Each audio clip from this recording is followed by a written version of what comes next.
자, 미국의 대공황.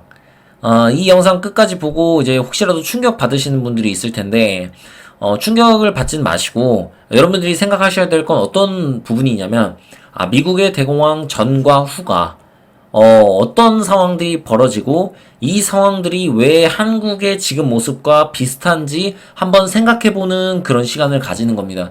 역사를 통해서 무언가를 느낄 수 있고 알 수 있다라고 분명히 코리안 버핏은 이야기를 했는데 과연 그것들이 맞아 떨어지는지 한번 보시길 바랍니다. 자, 구독 안 하면 누가 후회해요? 본인이 후회합니다. 추천 꼭 눌러주시고 자, 시작하겠습니다. 1919년 스페인의 독감 이제 유행.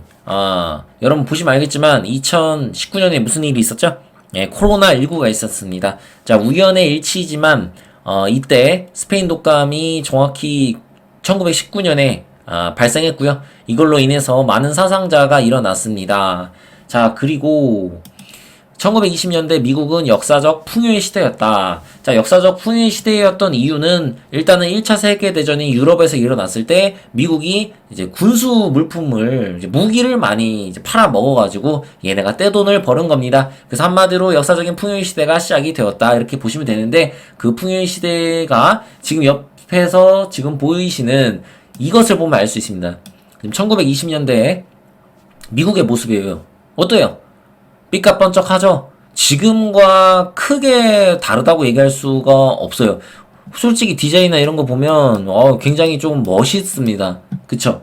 자, 그러면 제가 또 하나의 사진을 보여드리겠습니다. 자, 또 하나의 사진 여기 있습니다. 자, 이곳은 어디일까요? 한번 맞춰보세요. 여러분, 여기가 바로 1920년대의 대한민국입니다. 네, 대한민국의 모습이고 지금 대한민국과 미국의 격차가 얼마나 지금 벌어져 있습니까? 어마어마하죠. 이 당시 미국이 어느 정도였는지 여러분들이 실감을 할 수 있을 것이고 한국은 지금 이때 어떤 시대였습니까? 예, 이미 나라가 일본에게 빼앗긴 시대였죠. 나라를 빼앗겼기 때문에 사실상 어떤 권리가 아무것도 없었죠. 그래서 이 정도의 격차가 있었고 이 100년 안에 우리나라는 이 정도의 성장을 하게 된 겁니다. 그러니까 여러분들이 어떤 마음으로 지금 한국에서 살아야 됩니까? 예, 과거에 지금 이제 돌아가신 분들이 정말 피땀 흘려서 지금의 나라를 만든 겁니다. 여러분들 약간은 감사하게 생각하면서 앞으로 나아갈 필요가 있습니다. 여러분들 정말 이거 보면 장난 아니죠? 그쵸? 너무 차이 나죠? 상상도 여러분들 못하신 분들도 있었을 겁니다. 이 정도의 차이가 난다라는 걸 여러분들이 실감을 하셨으면 좋겠고요. 자, 그리고 경제의 풍요로 여가 시간이 늘어남, 뭐 이런 게 왜 그럴까요? 지금 여러분 우리나라 경제는 어때요? 풍요롭죠. 물론 지금 경제가 어려워졌지만 우리나라는 아직도 선진국입니다. 여러분들 여가 시간이 늘어난다 이런 거 보면 어떤 거 생각나세요? 여러분들 워라밸 이런 거 추구하시죠? 그쵸? 그런 분들 많잖아요? 중요하죠. 개인의 시간 중요하고 워라밸 중요한데 이런 것들이 경제의 풍요가 생겨야만 일어날 수 있는 현상이다. 내가 여유롭지 못하면 워라밸이라는 것을 얘기하기 어렵다라고 제가 이렇게 말씀을 드리는 겁니다. 이해가 되시겠죠? 자, 그리고 또 뭐가 있어요? 자동차, 라디오, 전화 혁명. 자, 지금은 뭐가 혁명이에요, 여러분들? 자, 우리나라에 뭐가 혁신 막이라고 얘기하면서 그랬습니까? 에코프로. 뭐 이런 거 전기차 있잖아요. 새로 생기는 것들. 이런 것들에 대한 기대감. AI. 과거에는 자동차, 라디오 뭐 이런 것들이 혁명이었던 겁니다. 그때는. 이런 게 이제 보급화가 안 되어 있었고 이제 처음 등장하는 거였거든요. 그래서 이런 것들로 인해서 열풍이 많이 불었습니다. 그래서 실질적으로 이제 빚을 내서 자동차를 사는 경우가 국민들이 많았죠. 대공황 시대에는. 지금 같은 경우는 이제 주식을 사람들이 많이 사죠. 에코프로부터 시작해서 뭐 삼성전자 많습니다. 그쵸? 미국 주식 하시는 분들도 있고. 어쨌든 중요한 건 이런 혁명이 일어났던 시기였다. 지금처럼 좀 비슷한 부분이 있습니다. 자, 그리고 또 어떤 게 있을까요? 코카콜라의 대중화의 시작이 있다. 자, 코카콜라. 자, 보시면 알겠지만, 지금 딱 봐도 이거 뭡니까?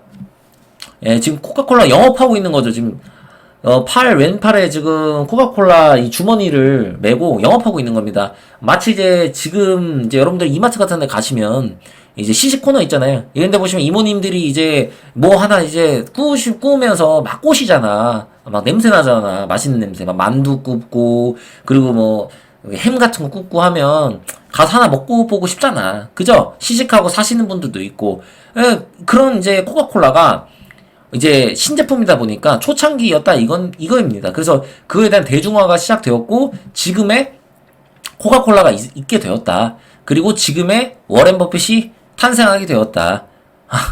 여러분들 이거 그 당시에 사람들이 코카콜라가 나중에 이렇게 될 거라는 거 알았으면 아마 코카콜라 다 샀을 겁니다. 그죠? 예, 그래서 20년대 지금 요런 상황이다라는 거를 좀 보시면 좋을 것 같고, 그 다음에 미국 사람들이 그럼 생각하는 게 있었을 거 아닙니까? 당대 사람들이 어떤 생각을 가졌는지 한번 살펴보도록 하죠. 자, 일단 첫째, 주식 안 하면 바보다. 왜 이런 생각을 하게 됐을까요? 자, 당시에는 주식으로 돈 벌었다고 홍보하는 사람들이 진짜 많았습니다. 나 돈 많아. 주식으로 벌었어. 자, 이런 것들을 보다 보니까 어떤 현상이 일어나요? 포모 현상이 일어나면서 나도 주식 안 하면 안 된다. 자, 우리나라에도 혁명이 불러 일으켰죠? 뭔 혁명입니까? 동학 농민이래. 동학 개미운동. 그래서 우리나라 지금 어떻습니까? 코인, 그리고 주식, 예, 부동산, 이런 것들에 지금 많은 관심들을 보이고 있습니다. 당시에도 그랬다는 겁니다. 당시에 뭐 부동산도 굉장히 이제 시세가 많이 올랐거든요. 물론 당시는 이제 주식에 가장 많이 미쳐 있었다. 이렇게 생각하시면 될 것 같아요. 당시에는 뭐 비트코인 이런 게 없었으니까. 어쨌든 주식을 안 하면 바보기 때문에 사실상 뭐 다 했다고 생각하시면 될 것 같습니다. 그리고 이제 당시에 여성의 지위가 좀 상승을 했습니다. 지금 이제 여성의 뭐 인권 이런 거 우리나라 중요하게 생각하잖아요. 그때도 이제 인권이나 이런 것들에 대해서 이제 중요하게 생각하면서 여성들이 이제 진출을 하게 되면서 여성들도 주식 투자를 하는 경우가 꽤 많았습니다. 그러면서 어떤 현상이 일어났다? 주식에 참여하는 사람들이 더 많이 점점 늘게 되었다. 이렇게 생각하시면 될 것 같아요. 그리고 빚을 내는 건 당시에는 당연했습니다. 네, 왜 당연하냐? 그냥 TV에서 홍보를 했습니다. 예, 진짜로 TV에 여러분들 뭐 광고 보잖아요. 거기서 제발 빚 좀 내세요. 여러분들 빚 안 내면 바보입니다. 뭐 이런 광고 있죠. 이런 비슷한 말도 안 되는 광고가 이제 나온 거죠. 무조건 빚은 내는 게 개이득이다. 안 내면 도태되는 거다. 그러니까 모든 사람들이 빚을 다 냈습니다. 이해가 되시겠죠? 우리나라는 지금 어떤 문제가 있죠? 예, 우리나라는 빚이 참 많습니다. 경제도 어려운데 빚이 참 많은데 이것이 이제 부동산에 가장 많이 편중이 되어 있고, 그리고 지금 자영업자가 너무 어려운 상황에서 너무나도 많은 빚을 지금 짊어지고 있습니다. 이 상황에서 우리나라는 이제 주식 투자나 코인 이런데 이제 사람들 관심이 굉장히 많은 거고요. 지금의 현 상황과 굉장히 유사한 상황이라고 할 수 있습니다. 자, 그리고 당대 사람들이 어떤 생각을 했느냐? 자, 오늘을 위해 살자. 자, 이게 좀 나라가 부유해지다 보니까 오늘을 위해 살자라는 그런 생각들이 이제 많이 이제 퍼지게 되면서 이제 오락 문화, 뭐 엔터테인먼트, 뭐 이런 것들이 굉장히 많이 발달하게 된 거죠. 자, 우리도 마찬가지 아닙니까? 여러분들 솔직히 즐길 거리가 굉장히 많잖아요. 돈만 있으면 사실 못할 게 별로 없죠. 이미 인프라가 구성이 되어 있기 때문에. 그 인프라가 구성이 되어 있다는 거는 결국에 전체적으로 우리나라 경제가 좋기 때문에 그런 일들이 일어나는 겁니다. 자, 여성들 지금 볼까요? 패션 어때요? 장난 아니죠? 패션 피플 그 자체입니다, 여러분들. 지금은 어때요? 지금 우리나라 패션하면 세계에서 알아주지 않습니까? 한국 사람들 옷 되게 잘 입어. 외모에 신경 되게 잘 써. 성형 되게 막 발달돼 있고 외모에 엄청 신경 많이 쓰잖아요. 그죠? 이게 선진국으로 반열에 들어서면 이런 일들이 발생을 할 수 있습니다. 왜냐면 전체적으로 이제 어떤 금전적인 것들을 여유가 생기기 때문에 그 여유, 잉여 자원이 이제 이쪽으로 이제 투입이 되는 거죠. 이렇게 이제 이해를 하시면 좀 이해가 빠를 것 같습니다. 자, 알코올 금지법, 술을 마시는 문화. 당시 이제 일단 오늘 위해 살자잖아요. 근데 알코올 금지법이 있었답니다. 그 당시에는 술 마시면 안 돼. 이렇게 나라에서 포고령을 내린 거죠. 이게 말이 됩니까? 술 없이 솔직히 어떻게 살아요? 그죠? 그러니까 이 사람들이 이제 몰래 이제 지금의 청소년이 몰래 술 마시는 것처럼 몰래 숨어서 많이 마셨다고 합니다. 자, 요즘 우리나라는 어떤 일들이 벌어지죠? 숨어서 뭐 해요? 이거보다 더 나쁜 짓 하죠? 제가 요거까지는 말씀 안 드릴게요. 각자의 상상에 맡기겠습니다. 어쨌든 그 당시의 상황이 굉장히 좀 풍요롭고 이런 시대에서 일어난 일들이었는데 지금의 한국의 모습과 비슷하다는 겁니다. 뭐 오라벨, 뭐 오마카세, 뭐 등등 SNS의 뭐 발달은 없었지만 당시에 우리나라 같은 경우는 약간 지금 돈에 관심이 굉장히 많잖아요. 주식 투자 많이 하고 이런 게 굉장히 비슷하다는 이야기입니다. 자, 그다음 보겠습니다. 자, 이런 상황에서 이제 경제학자 어빙 피셔가 당시 최고의 경제학자였습니다. 자, 했던 말입니다. 근데 이제 저런 사람들 때문에 주식시장이 불안해진다. 갑자기 이런 말을 왜 했을까요? 당시에 다우지수가 엄청 많이 올라가지고 이제 비관론자들이 좀 생기게 됐습니다. 너무 많이 올랐어. 이거는 이렇게 하다가 위험해. 이거는 아니야. 이렇게 얘기했는데 어빙피셔가 이제 그런 이제 전문가들을 상대로 이야기를 한 거죠. 저런 사람들 때문에 주식시장이 불안해진다. 미국 시장은 절대 내려갈 수 없는 영원한 고원지대에 도달했다. 라는 이야기를 했습니다. 우리 피셔 형님이. 근데 이 피셔 형님이 얘기하고 3일 뒤에 어떤 일이 일어났는지 한번 봅시다. 정확히 3일 뒤에 대공황이라고 하는 사건이 벌어집니다. 자, 미국의 다우존스 지수가 지금 이 꼭대기까지 지금 좀 잘렸는데 지금 1920년대 100포인트 정도였는데 이거보다 좀 더 낮았을 때도 있습니다. 20년도 이전에는. 자, 어쨌든 이 근처였다고 생각하시면 되고 29년 9월 3일에는 무려 381.17포인트까지 오른 겁니다. 한마디로 이게 엄청 많이 오른 거예요. 4배, 막 거의 4배 이상 이렇게 오른 겁니다. 자, 이 상황에서 어빙피셔가 3일 전에 이야기를 한 겁니다. 자, 어빙피셔가 얘기하고 역시 어반꿀, 반대 개꿀입니다. 어빙피셔가 더 갈 거라고 얘기했는데 개폭락하게 된 거예요. 그때부터 해갖고 이렇게 끝나게 된 겁니다.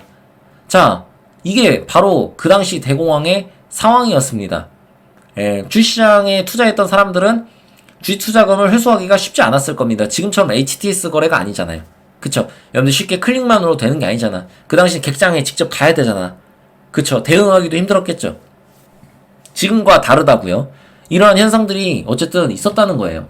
그래서 미국이란 나라가 그 다음에 대공황 오고 나서 어떻게 됐는데 그걸 한번 마지막으로 설명드리겠습니다. 대공황 발생 후 미국에 대해서 이야기할 건데 먼저 이야기하기 전에 여러분 아까 뭐 봤어요? 미국이 어떤 찬란한 모습, 빌딩 이런 거 봤죠? 그쵸? 그 빌딩이 많았던 미국이 이제 이렇게 변했습니다. 자, 이것은 일단 서민의 모습입니다. 서민이 이제 빈민층이 되어서 이제 이런 이제 판자촌 집에 살게 되었고요. 대공황이 오고 나서 지금 보시면 문도 제대로 지금 이게 문인지 창문인지 아니면 뭔지 도저히 알 수가 없습니다. 이런 상황들이 이제 이어졌고요. 또 이제 보시면 여기 뭐 머리를 감는 건지 뭔지는 모르겠습니다. 그러나 지금 이 상황을 봤을 때 이 집과 이 모든 것들이 위생이 매우 좋지 않고 굉장히 불안하다라는 것을 여러분들이 좀 느끼실 수 있을 것 같습니다. 그죠? 굉장히 불안하고 그 다음에 이제 아이들이 이제 식량난에 이제 시달리는 이런 현상들이 일어나면서 지금의 이제 아프리카와 좀 비슷한 그런 모습들 서민들은 이렇게 이제 되었습니다. 실제로. 자, 그럼 이 허버트 후보 대통령이 취임 연설이 있었을 거 아닙니까? 그러면 이 취임 연설 내용을 제가 말씀드리겠습니다. 대공황이 오기 이전이에요. 나는 미국의 미래에 두려움이 전혀 없다. 오직 희망에 찬 밝은 미래만 있을 뿐이다. 자, 이렇게 연설을 했습니다. 그리고 주식시장은 마치 영원할 것처럼, 그리고 우리 경제는 절대로 몰락하지 않을 것처럼 이야기를 했습니다. 여러분들 보세요. 아까 한국하고 비교한 거 사진 봤잖아. 여러분들 망할 것 같아?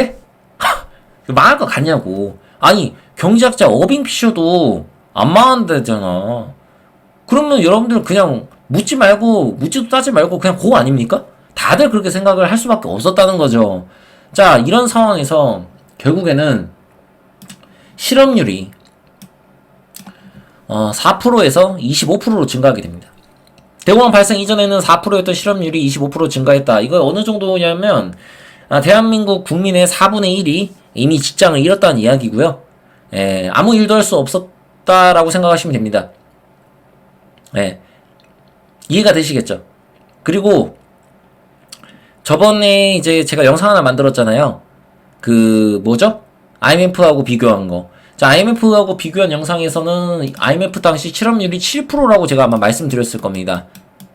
아마 말씀을 드렸을 텐데, IMF 당시가 이제 7%였으니까, 이거하고 비교를 했을 때 어느 정도의 상황이었던지 여러분들이 추측이 아마 가능하실 겁니다. 자, 그리고 중산층이 몰라 그랬다. 자, 중산층도 피해갈 수가 없습니다. 뭐, 판자집까지는 아니겠지만, 왜냐면 이제 부동산이 다 폭락하고, 주식이 다 폭락해서 재산이 잃었잖아요. 중산층조차도 이제 살아남기 굉장히 어려운 그런 상황들, 식량 이런 걱정을 했다라는 거죠. 상류층 같은 경우는 제가 조금 조사한 바를 말씀드리면 모두가 망하진 않았습니다. 그러나 상류층들 중에 과도한 뭐 부동산이나 주식을 투자했던 그런 상류층들은 굉장한 몰락을 해서 실제로 뭐 빈민층이 된 사람들도 꽤 있었다고 합니다. 이렇게 생각을 하시면 될 것 같아요. 자, 그리고 범죄율 어떻게 됐어요? 범죄율이 급증했다. 뭐 얼마나 급증했는지는 제가 말씀은 안 드리겠습니다. 이것까지는. 근데 경찰의 인력이 부족해서 수사를 못하는 경우도 많았기 때문에 여러분들이 상상하는 그 이상으로 범죄율이 급증하게 됐습니다. 여러분들 생각해보세요. 판자촌 같은 데 살아요. 그리고 아무런 보안도 돼 있지 않아요. 그런 데서 살면 어떻게 되겠어요? 범죄율이 급증할 수밖에 없겠죠. 사람들이 서로 뺏으려고 하고, 왜 먹을 것도 없으니까. 각종 말도 안 되는 범죄가 생겼겠죠. 자, 그리고 자살률이 증가했습니다. 자살률은 제가 조사한 바로는 약 27%가 증가한 것으로 나타납니다. 그리고 당시에는 그 데이터가 정확한지 알기 어렵기 때문에 이보다 더 많을 수도 있다라고 지금 판단하고 있습니다. 자, 그리고 이러한 것들은 어느 정도까지 그러면 지속되었을까요? 약 10년 이상 지속되었다. 10년 이상. 거의 20년 가까이. 자, 여러분들 1929년에 대공황이 일어났습니다. 이 이후에 무슨 일들이 일어났어요? 세계 2차 대전 이런 것들이 일어나지 않았습니까? 미국이 얼마나 혼란스러웠던 시기를 보내는지 여러분들은 아마 이해가 되실 겁니다. 자, 그리고 하나 더 말씀드리면 이 허버트 후보라는 대통령은 어떤 정책을 펴었을까요? 자, 바로 관세를 부과했습니다. 자, 지금의 상황과 매우 유사하다는 것을 여러분들이 아실 수가 있습니다. 그래서 제가 여기까지 이제 마칠 텐데 여러분들은 어떻게 생각하셨나요? 지금의 한국의 모습과 전혀 다르다고 생각하십니까? 정말로? 아니, 우연하게 역사 하나를 봤는데, 우리가 대공황이라는 걸 봤는데, 한국과 유사한 모습을 보인다. 또, IMF 시기를 한번 봤는데, 지금의 2024년 한국과 유사한 모습들을 보이는 것들이 보인다. 이런 것들이 역사를 우리가 알아야 되는 이유입니다. 역사 속에 미래가 보입니다, 여러분들. 어쨌든, 이 코리안 버핏이 2025년 대공황 올 거라고 이야기했는데, 제가 말씀드린 그 대공황이라는 것은, 어쨌든 엄청난 충격이 있을 수 있다. 그것이 이런 상황까지 올지는 모릅니다. 실제적으로 뭐, 실업률이 25%까지 증가할지, 이거는 알 수가 없는 거예요. 그것까지 똑같을 수는 없겠죠. 그렇지만, IMF보다 더 끔찍하다는 이야기는 그 이상이라는 이야기입니다. 이런 것들에 대해서 경각심을 가지고 여러분들이 한번 생각을 해보시면서 내 가족이 있어. 내가 지킬 가족이 있고 또 나를 지켜야 되고 내 자녀가 있고 이런 것들을 생각하시면서 너무 어떤 공포심을 가진다기보다는 너무 무모한 행동은 나는 안 하셨으면 좋겠다라는 게 제 개인적인 판단입니다. 자, 여기까지 코리안 버핏이었습니다. 감사합니다.